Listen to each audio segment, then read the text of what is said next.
ഇതാണ് കോയമ്പത്തൂരിലുള്ള royal training and testing centre. ഇവിടെയാണ് ഒരു മാസത്തിന് അല്ലെങ്കിൽ 2 മാസത്തിന് മുൻപേ നിറയെ ഇൻ്റർവ്യൂ നടന്നു.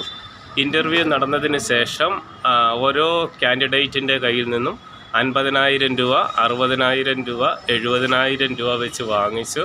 അഡ്വാൻസ് വാങ്ങിച്ചു. വിദേശത്തേക്ക് കൊണ്ടുപോകാൻ എന്നും പറഞ്ഞു അഡ്വാൻസ് വാങ്ങിച്ചു. പണവും ചിലരുടെ പാസ്പോർട്ടും നഷ്ടപ്പെട്ടിട്ടുണ്ട്. ഈ കാണിച്ചിരിക്കുന്ന എല്ലാ നമ്പറുകളും ഇപ്പോഴും ഓഫാണ്. ഏത് നമ്പറിൽ വിളിച്ചാലും സ്വിച്ച് ഓഫ് എന്നാണ് പറയുന്നത്. ഞാൻ ഇവിടുത്തെ കുറേ ഡീറ്റെയിൽസ് അവരെ ഓഫീസിൻ്റെ മുന്നിൽ വെച്ചേക്കുന്ന 2 നെയിം ബോർഡാണ് ഈ കാണിച്ചിരിക്കുന്നത്. അതുപോലെ തന്നെ അവരുടെ ചില ഓഫീസ് സംബന്ധമായ ഡീറ്റെയിൽസ് ഞാൻ ഇവിടെ ഷൂട്ട് ചെയ്യുന്നുണ്ട്. പലരുടെയും കയ്യിൽ നിന്ന് ക്യാഷ് വാങ്ങിച്ച് ഫ്രോഡ് വില ചെയ്തിട്ടുണ്ട്. എന്താണെന്ന് വെച്ചാൽ ചിലരുടെ കയ്യിൽ നിന്ന് 50,000 രൂപ, ചിലരുടെ കയ്യിൽ നിന്ന് 1,00,000 രൂപ, ചിലരുടെ കയ്യിൽ നിന്ന് അതിന് മുകളിൽ ക്യാഷ് വാങ്ങിച്ചിട്ടുണ്ട്. പലരുടെയും പാസ്പോർട്ട് വാങ്ങിച്ചിട്ടുണ്ട്. ഇത് നടത്തുന്ന ആളുടെ പേര് ദേവസഹായം എന്നാണ് അയാളുടെ പേര്. അയാളുടെ നമ്പരും ഇപ്പോൾ വിളിച്ചാൽ സ്വിച്ച് ഓഫ് ആണ്. അവരെ ഓഫീസിൻ്റെ മുന്നിൽ കൊടുത്തിരിക്കുന്ന ഒരു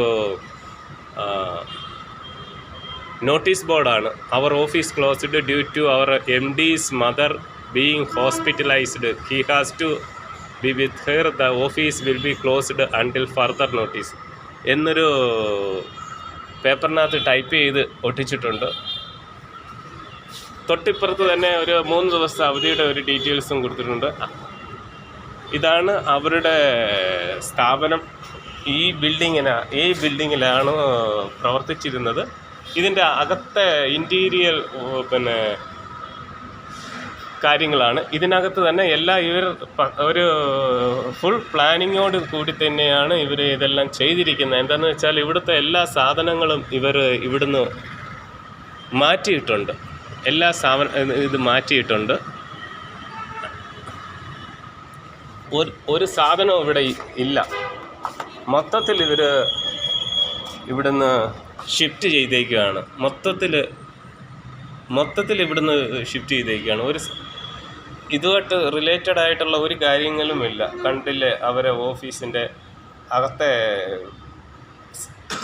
അകത്തെ റൂമിനകത്തുള്ള കാര്യങ്ങളാണ്. എല്ലാ സാധനങ്ങളും അവർ ഷിഫ്റ്റ് ചെയ്തിട്ടുണ്ട്. ചുരുക്കി പറഞ്ഞാൽ പൈസ വാങ്ങിച്ച് വിദ്യാർത്ഥികളെ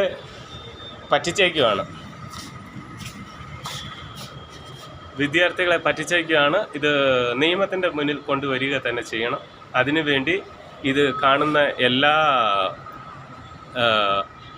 ആൾക്കാരും ഈ വീഡിയോ ഒന്ന് ഷെയർ ചെയ്ത് ഇതിൻ്റെ പിന്നിൽ പ്രവർത്തിച്ചിരിക്കുന്ന ആൾക്കാരെ ഒന്ന് കണ്ടുപിടിക്കാൻ വേണ്ടി എല്ലാവരുടെയും ഒരു സപ്പോർട്ട് ഞങ്ങൾ ആവശ്യപ്പെടുന്നു.